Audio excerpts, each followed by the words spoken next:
Hello everybody and welcome back to Explaining Christianity. So I've been thinking a lot about doubt recently. Why is it so many Christians are afraid to admit that we struggle with doubt? It's almost like a dirty word. So what's up? Is doubting a sin? Should we feel bad? Doubt is a super easy thing to feel guilty about. Especially if, like me, you're already a believer. Personally, whenever I think about doubt, I think about Thomas. You know, the famous doubter.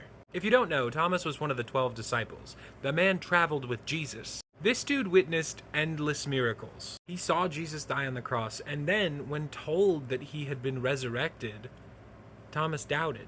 In John 20:25, Thomas literally says that unless he can put his hands on Jesus' wounds to feel them for himself, he cannot believe that Jesus is risen from the dead. Which is a bold statement, I'll admit. I mean, you gotta think, this guy was with Jesus while he was performing miracles. At this point, Thomas has already seen Jesus heal the sick, make the blind see. He's even seen Jesus raise the dead. And yet, he still doubts. Now, do I understand that? Oh boy, yeah. And I'm sure every Christian has had that thought of, you know what?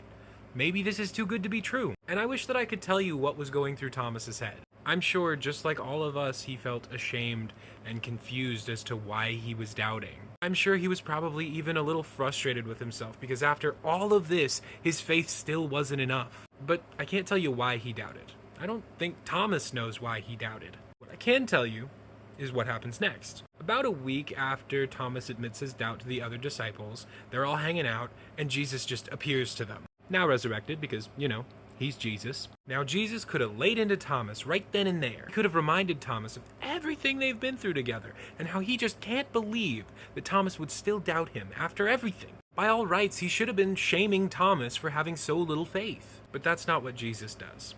Instead, Jesus gives Thomas exactly what he asked for. He marches himself right over to Thomas. He says, "Thomas, my friend, stop doubting. Please take my hand, feel my wounds, and believe."